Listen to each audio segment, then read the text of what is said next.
All right, we're in the Vintage Open Tournament in Wednesday's qualifying round of the Rookie Division. We're on hole number 5. Hole number 5, critical. This is we have a shot at Albie here.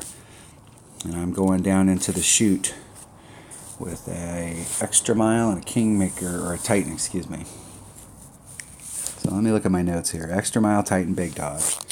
So I'm going to take bag number 3, extra mile, Titan, big dog. One of my teammates and I are having the discussion in the clan about you can bring a sniper here. Even though a Guardian has more distance, it doesn't have enough topspin. If you find yourself with a lower distance club than a big dog, having a little bit of topspin to be able to maneuver is going to be key. So your choices here, if you're looking at woods, on the upper scale, you're looking at the big dog Cataclysm. If you're looking for more maneuverability, it's probably going to end up being the sniper. You lose a little bit even more distance with the Viper's the same, 100, 51, 73. Where's the Viper? Viper gives you a little more topspin than the Guardian, but if you've got a high enough developed sniper, you can use a sniper on this, and it will give you some, a little more maneuverability down there, but it'll end up being a bigger topspin shot to try and get over. I'm going to use my big dog just because it gives me more versatility if I end up short. So we got a big dog, extra mile. That should be all we need. I'm going to leave the putter at home because I am going to get an albatross on this hole.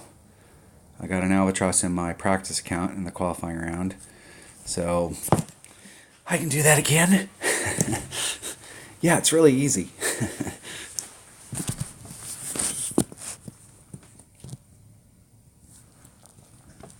You just point it at the hole and hit perfect and it goes in.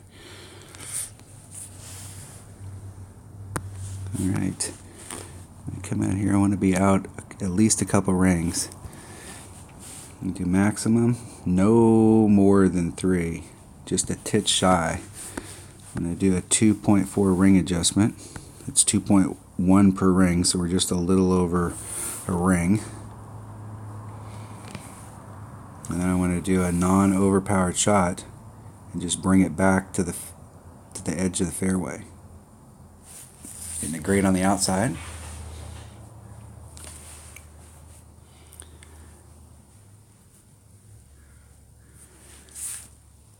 Just getting out there to the tip, trying to stay on the left side of the middle of that fairway, trying to get up into that tip up there.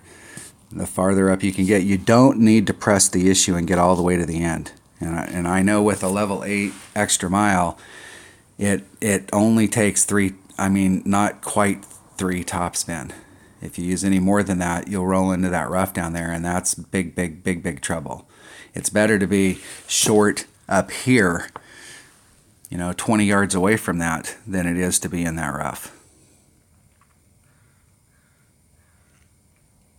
Let's see how our opponent did. They're going towards that tree, so they're trying to hit underneath of it. I don't like hitting underneath of the trees in this particular spot. I want to take those trees completely out of play and go around them. Our opponent should like that. They'll have a shot from there. I'm going to use about 1 backspin. I want to start off on that fringe, on the fairway there. I want to just work my way towards the hole. I want to think about how the ball is going to drop when it comes onto the green to follow the slope to get down to the hole. So this is 2.1 per ring. So we're just slightly over a ring. And I just want to hit it perfect.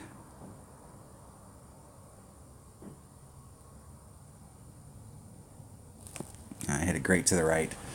Oh!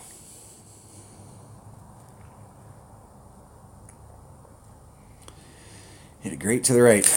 That's great to the right there. Dang it. That's a great shot at Albie. It's not the best shot in the world, but that's a great shot at Albie. Okay, so our opponent brought a Guardian, and this is going to be a prime example. See the 2 topspin, where they're at with a with a sniper, you're going to have a little bit less distance here. So you may be maybe where the clear ring comes out, or maybe the blue ring, but you've got 5 topspin. So you could do the rough bump from here. You've got so much topspin. With a Guardian, you've got, even though it has more distance, you have limited utility down there trying to get onto the green the way that the approach is. So it's hard to get out of that rough with only 2 topspin.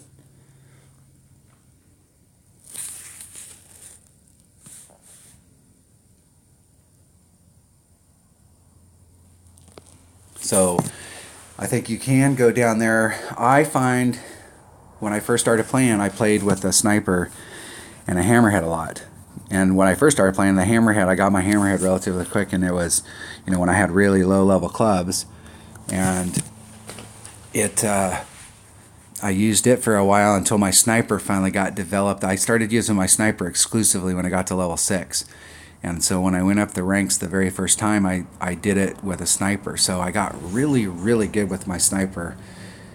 And then we had the Winter Lynx tournaments came out, and those tournaments, you really need a big dog on. There's 2 or 3 holes that you have to have your big dog. And I went and played with my big dog exclusively for my wood for about a month, just so that I could get used to it. And when I went back, I can still use my sniper well, but I lost a little bit of that comfort level when you're using a sniper and you're doing a lot of topspin. I find it's better to come in the hole and maybe with like 1 backspin so that you can woe up and roll release to the hole. And so that's why, one of the reasons why on that hole I like to use my big dog, even though it doesn't have as good a ball guide, doesn't have as good a stuff, it does give me a lot of, it's got lots of topspin, it's got just enough backspin for anything you're going to do on that hole, and it has lots of distance. Alright, that was hole number 5 of the Vintage Open Tournament and Wednesday's qualifying round of the Rookie Division. Thanks for watching.